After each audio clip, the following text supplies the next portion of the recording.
It seems like every single year, the big two publishers in comics have some kind of a big new initiative launching. Some place that is just the most amazing place for new readers to hop on. For this year, DC is putting out Infinite Frontier. They are relaunching a whole bunch of their books, or at least kind of rebranding them with this Infinite Frontier logo, and saying this is the place to jump on.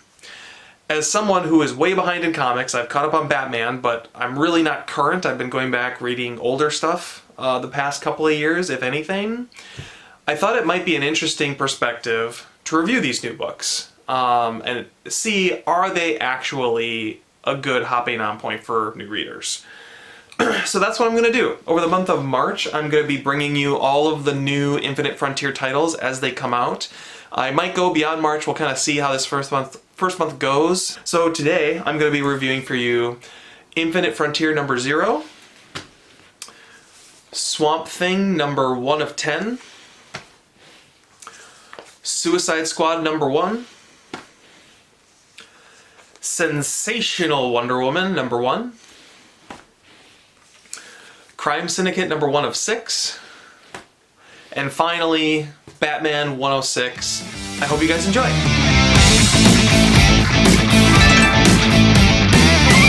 Okay, so first up we have Infinite Frontier number 0, which is basically a $5.99 sampler book. It's a thick one, I'll give them that, but at the end of the day, there's kind of a very brief framing narrative involving Wonder Woman and the Quintessence. And then you get into basically her touring the new multiverse, and you get to see kind of what's in store. First up, Superman. Very, very brief story, only 3 pages in this, but I did like the way Superman was written in this. Flash is kind of looking at him and in awe of, his optimism in bad situations kind of a thing, and I liked that. It felt very Superman. Batman gets a tremendous amount of pages actually in this whole arc because he has 2 sections, about 6 pages partway through the book, and then it comes back again later for another 6 or 7 pages. So there's like almost an issue of Batman in here, which is kind of crazy. Spoilers, they kill Bane at the beginning. Presumably Joker kills him, so Joker's still very heavily in the mix, although there's some question if maybe he's framed. And you also get the reintroduction of Scarecrow, who now looks like King of the Wicker People, for those of you guys who are Batman 1989 fans. I'm curious when I read Batman 106 here shortly to see how this ties in, or if it's literally just lifted from Batman 106. I don't know yet, so we'll find out. We get a story about Wonder Woman, and basically trying to figure out who the new Wonder Woman is going to be. So I have not read Dark Knight's Death Metal, but my understanding is Wonder Woman sacrifices herself or something. At the very least, she's now among the quintessence in this book. And so it's kind of about who's going to take up the mantle of the Wonder Woman next. And they talk about how it will likely be Nubia, but Nubia is going to be Queen of the Amazons, and Hippolyta is going to be Wonder Woman. They also teased a new Wonder Girl, so she just gets a short little, again, 3 or 4 pages, just to kind of introduce her character and tease what her book's going to be. We get Green Lantern, Alan Scott, and kind of a Justice Society of America tease, basically just reaffirming that Alan Scott is still gay. Honestly, not really that relevant to a superhero book, what their sexuality is, but that's fine. There is this tease, which is presumably for Teen Titans Academy.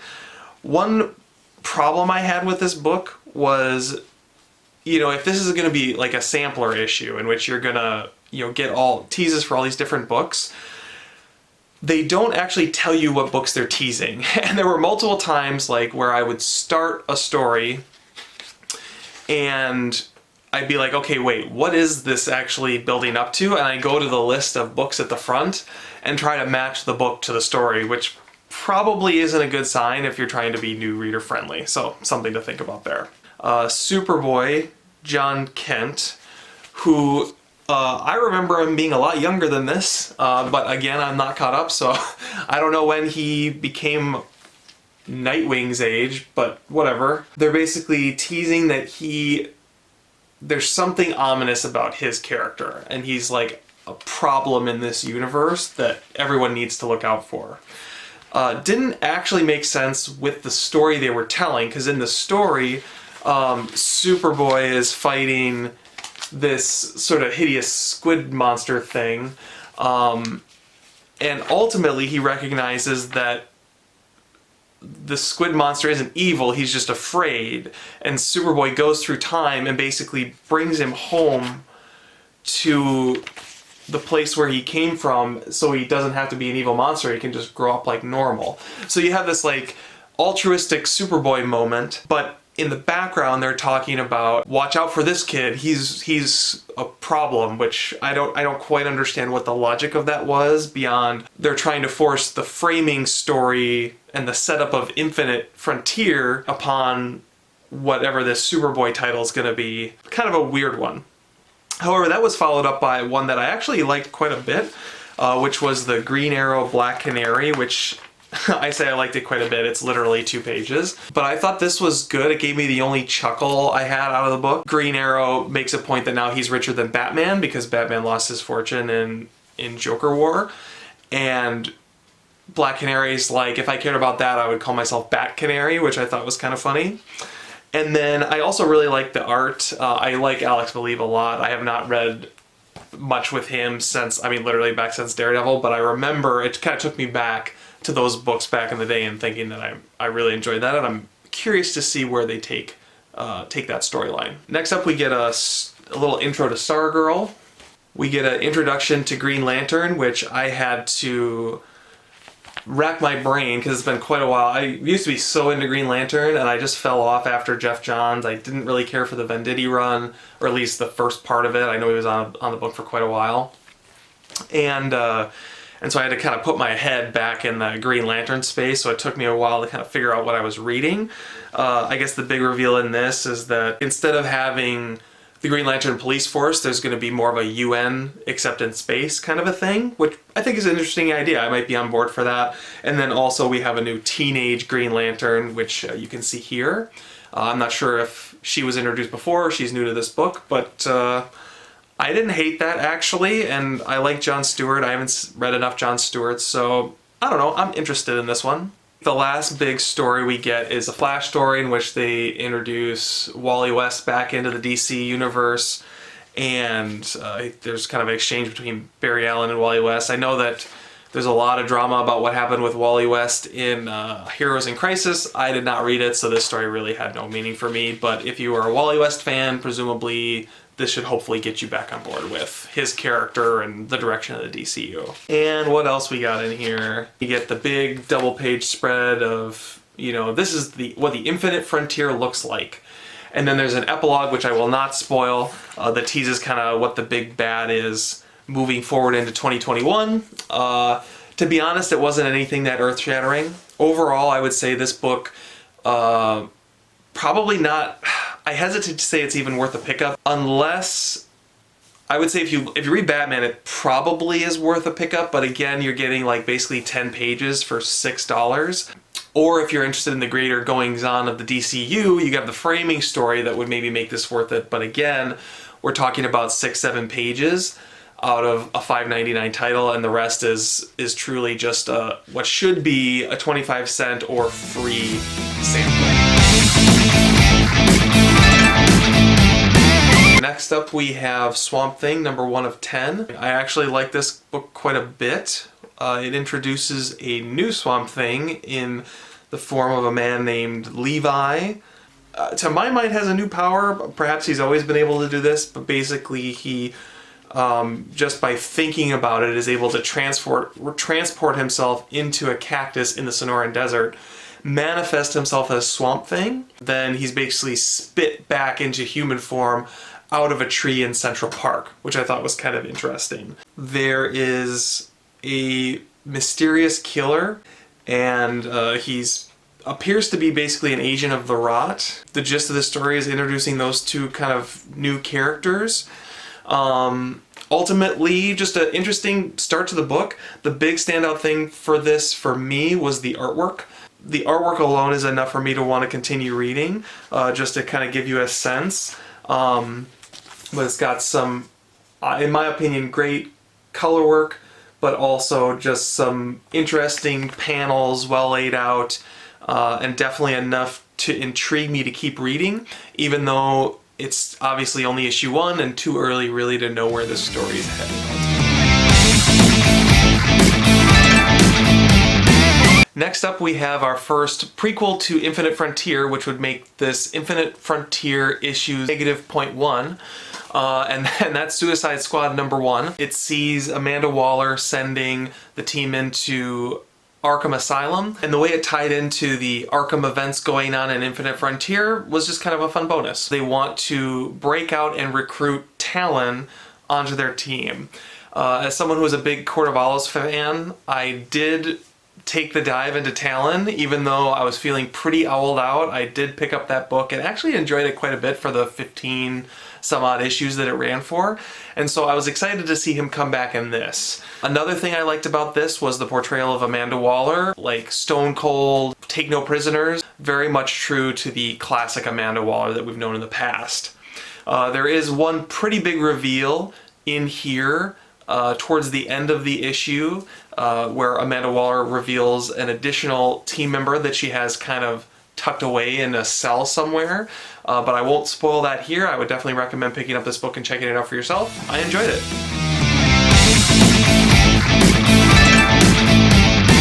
While not technically part of the Infinite Frontier launch, I did pick up Sensational Wonder Woman #1.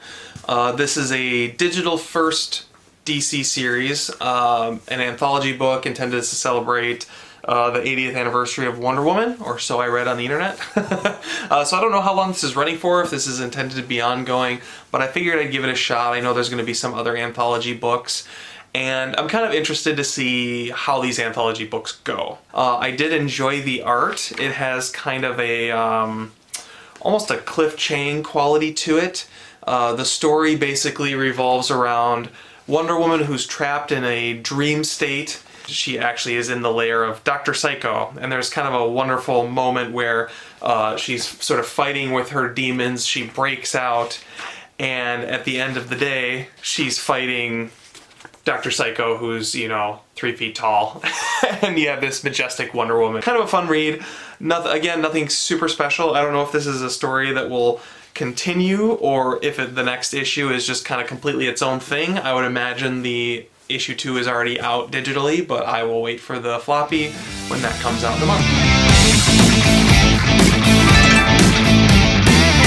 So another book that doesn't have the Infinite Frontier logo on it, but to my understanding is still part of the whole Infinite Frontier initiative, is Crime Syndicate. This is the first issue of 6 in a miniseries. Basically, this presents Earth 3, Ultraman, Superwoman, etc., Owlman, as if you're reading just any other Justice League book.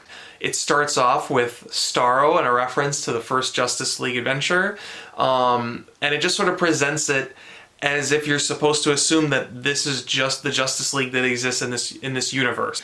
There's also some editor's notes in this that were really, really funny. So like, for example, when they introduce Owlman, there's a little editor's note in the bottom that says, like, be sure to check out these other Owlman books coming out never, because they aren't books that actually exist, but there's still editor notes for them as if this was a fully fleshed out comic book universe, which I thought was a really nice touch and a lot of fun.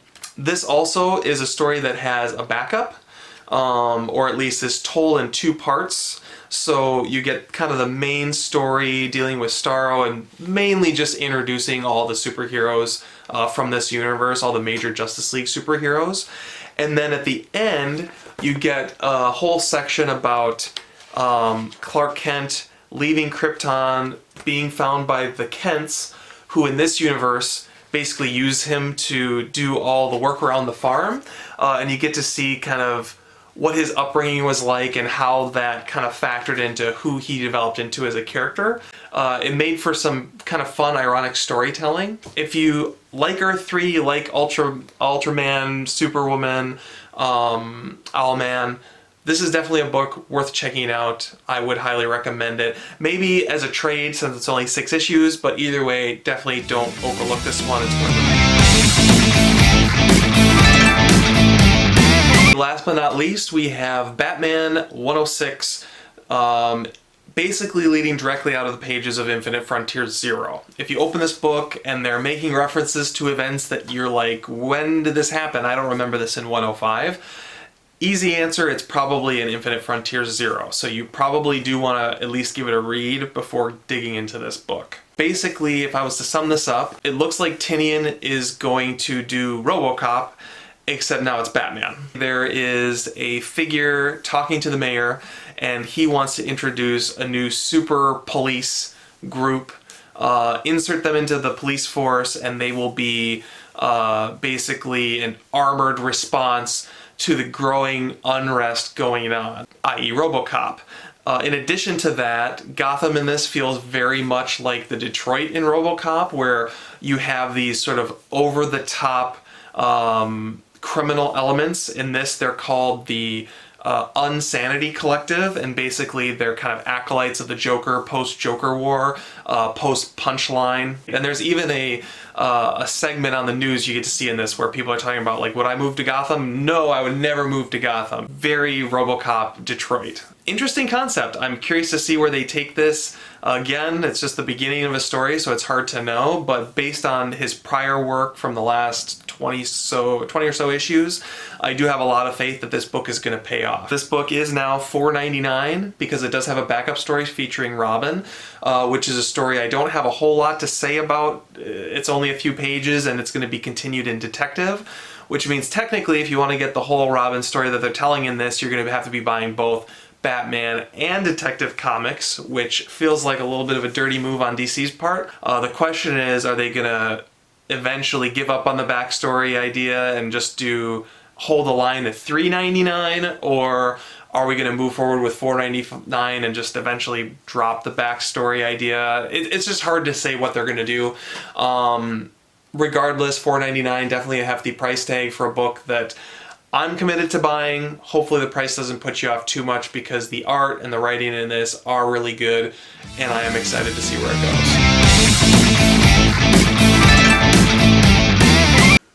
Okay, so that pretty much wraps up my review of the first week of DC's Infinite Frontier launch.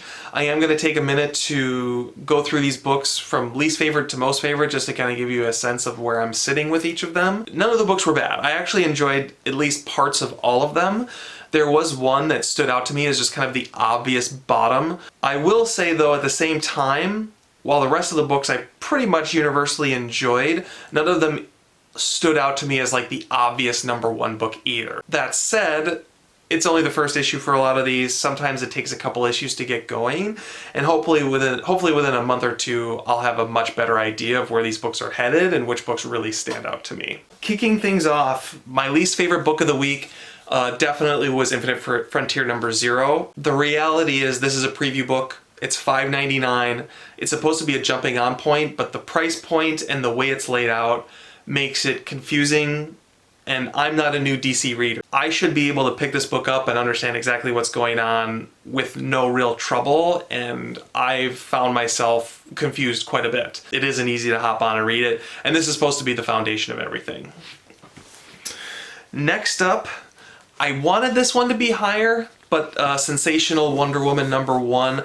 I enjoyed the art, I enjoyed the story. I think just as an anthology book, it's got an uphill battle because the stakes are pretty low. A 20-page anthology in comics is like a haiku, right?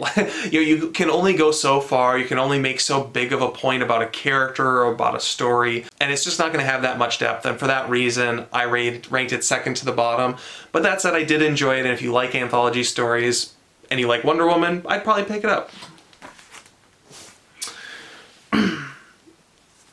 Suicide Squad.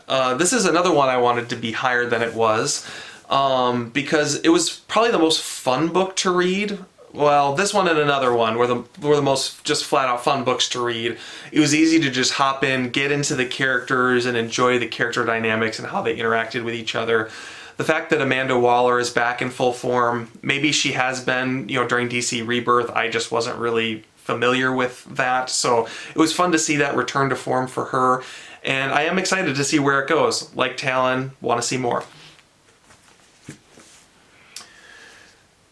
Beating out Suicide Squad with Swamp Thing. This was a tough one to know where to rank it because it's just so early in the story. Probably a book that's going to best be read as a trade. But I did rank it above Suicide Squad, ultimately just because of the art, and I showed this particular layout before. But I just enjoyed, you know, digging back into the green, digging back into presumably the rot.